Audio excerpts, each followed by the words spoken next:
Presiden ke-7 Republik Indonesia, Joko Widodo, meminta bukti atas tudingan dirinya yang masuk menjadi finalis tokoh terkorup di dunia versi lembaga non-pemerintah Organized Crime and Corruption Reporting Project atau OCCRP.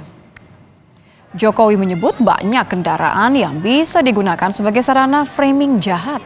Untuk itu menanggapi hal ini, Jokowi meminta agar dibuktikan saja terkait tudingan dirinya masuk finalis tokoh terkorup di dunia versi lembaga non-pemerintah OCCRP. Menurut Jokowi, jangan asal membangun framing jahat atau menebar fitnah. Korup apa? Yang dikorup siapa? Ya dibuktikan apa? Katanya dianggap memanipulasi sistemnya. Sistem apa? Memanipulasi pemilu, eksploitasi. Ya apa? Ya apa? Sumber daya alam apa lagi? Artinya itu tuduhan saja begitu. Ya sekarang kan banyak sekali fitnah, banyak sekali framing jahat, banyak sekali tuduhan-tuduhan tanpa ada bukti. Itu yang terjadi sekarang kan. Jadi menurut Bapak itu muatan politis? Ya ditanyakan aja. Tanyakan aja, orang bisa memakai kendaraan apapun lah. Bisa pakai NGO, bisa pakai partai, bisa pakai ormas untuk menuduh, untuk membuat framing jahat, membuat tuduhan jahat seperti itu. Ya. Presiden ke-7 Republik Indonesia, Joko Widodo, masuk dalam daftar finalis pemimpin paling korup di dunia dari Organized Crime and Corruption Reporting Project atau OCCRP. Finalis dinominasikan oleh pembaca OCCRP beserta jaringannya, jurnalis termasuk para juri.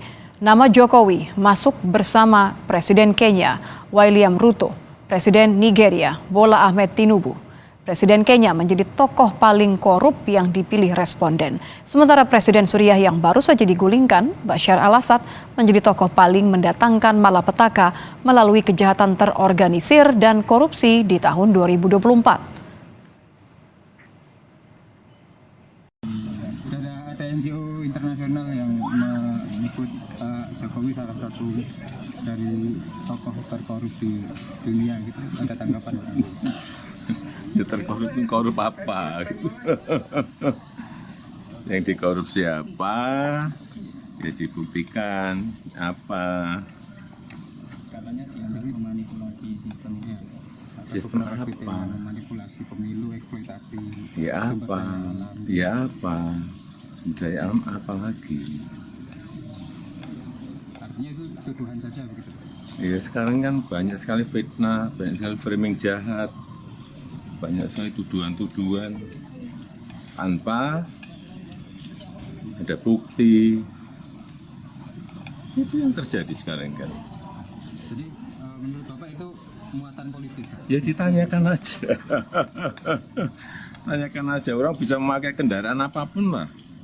Bisa pakai NGO, bisa pakai partai, bisa pakai ormas untuk menuduh, untuk membuat framing jahat, membuat tuduhan jahat seperti itu. Ya.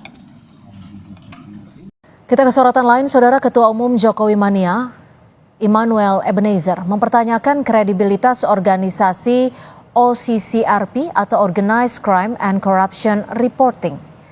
Menurut Immanuel, organisasi OCCRP tidak memiliki parameter yang akurat atas penilaiannya terhadap Joko Widodo yang masuk dalam daftar pemimpin korup. Dirinya menambahkan jika penilaian korup terhadap Jokowi harus berdasarkan bukti hukum, salah satunya adalah keputusan pengadilan. Kita nggak tahu mereka dari mana bukti-bukti bahwa Jokowi korup. Apakah ada proses peradilan, adakah semacam keputusan pengadilan? Harusnya ada parameternya dong. Jangan lantas membuat framing, kemudian disebarkan, dirilis tanpa ada sebuah keputusan hukum. Ya ini kan pelanggaran juga dong. Makanya saya bilang saya mempertanyakan kredibilitas keputusan itu. Dasarnya apa gitu loh. Kalau dasarnya opini, ya siapapun bisa melakukan opini. Akhirnya saya bilang ini bukan sebuah opini jahat saja, tapi ini propaganda. Presiden ke-7 Republik Indonesia, Joko Widodo, menanggapi perihal dirinya masuk menjadi finalis tokoh terkorup di dunia versi lembaga non-pemerintah Organized Crime and Corruption Reporting Project. Jokowi meminta agar rilis tersebut bisa dibuktikan. Ia juga menyampaikan bahwa saat ini banyak sarana yang bisa digunakan untuk menyebar fitnah.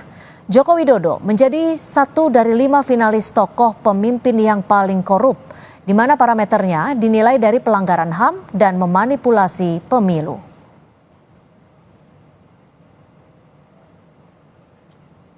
Ya terkorup apa? Yang dikorup siapa? Ya dibuktikan apa? Ya sekarang kan banyak sekali fitnah, banyak sekali framing jahat, banyak sekali tuduhan-tuduhan tanpa ada bukti. Itu yang terjadi sekarang kan. Tanyakan aja, orang bisa memakai kendaraan apapun lah. Bisa pakai NGO, bisa pakai partai, bisa pakai ormas untuk menuduh, untuk membuat framing jahat, membuat tuduhan jahat-jahat seperti itu. Ya. Presiden ke-7 Republik Indonesia Joko Widodo masuk dalam daftar finalis pemimpin paling korup di dunia dari Organized Crime and Corruption Reporting Project atau OCCRP. Finalis dinominasikan oleh pembaca OCCRP beserta jaringannya, jurnalis termasuk para juri. Nama Jokowi masuk bersama Presiden Kenya William Ruto, Presiden Nigeria Bola Ahmed Tinubu. Presiden Kenya menjadi tokoh paling korup yang dipilih responden.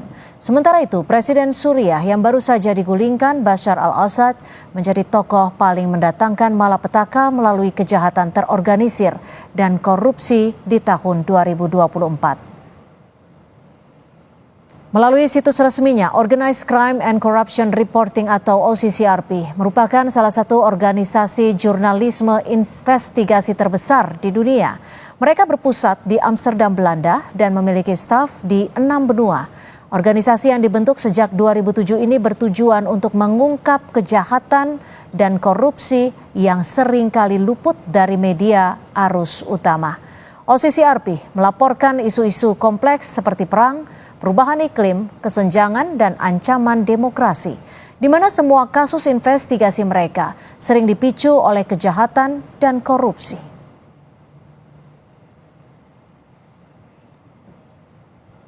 Bagi ICW sebetulnya hasil rilis dari OCCRP itu punya alasan dan juga dasar yang cukup kuat begitu ya, kalau kita merujuk ke sejumlah indikasi yang menunjukkan bahwa selama 10 tahun masa pemerintahan Joko Widodo dirinya kerap kali diduga menggunakan hukum sebagai alat untuk melegitimasi hasrat kekuasaannya, atau oleh sejumlah ahli ini disebut sebagai tindakan autokratik legalisme begitu ya. Sebetulnya ada 2 alasan untuk mendukung argumentasi ini. Yang pertama berkaitan dengan disorientasi politik hukum penguatan pemberantasan korupsi.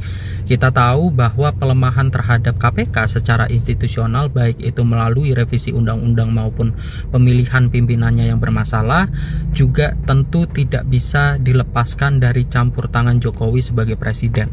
Ini kemudian berakibat terhadap lemahnya pemberantasan korupsi yang dilakukan oleh tidak hanya KPK sebetulnya, tapi juga oleh kejaksaan dan juga kepolisian, yang mana kemudian akibatnya kasus korupsi di Indonesia dari tahun ke tahun mengalami peningkatan yang cukup konsisten. Itu yang pertama. Kemudian yang kedua berkaitan dengan dugaan manipulasi pemilu. Sebetulnya dugaan ini tidak hanya terlontar dari kalangan di tingkat nasional begitu ya, tapi juga di tingkat internasional, di mana ini bisa ditunjukkan pada bulan Maret 2024 United Nations Human Rights Convention itu sempat mempertanyakan perihal dugaan intervensi yang dilakukan oleh Jokowi ketika mengubah peraturan undang-undang pemilu berkaitan dengan syarat ambang batas usia minimal calon wakil presiden, yang mana ini diduga sebagai cara atau langkah dirinya untuk memuluskan jalan putra sulungnya begitu ya, Gibran Rakabuming Raka, untuk mengikuti kontestasi pemilihan presiden tahun 2024 lalu. Ini sekaligus juga hasil rilis ini sekaligus juga menjadi alarm begitu ya bagi pemerintahan Prabowo agar dirinya tidak menjadi pimpinan yang anti terhadap pemberantasan korupsi, yang anti terhadap upaya-upaya penegakan hukum anti korupsi. Demikian.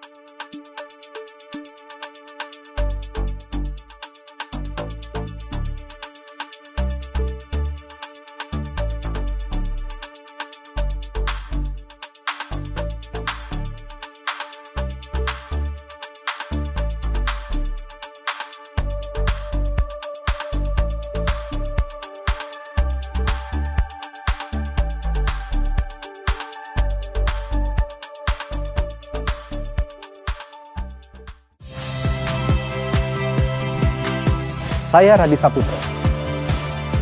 Saksikan program-program Kompas TV melalui siaran digital, pay TV dan media streaming lainnya. Kompas TV, independen, terpercaya.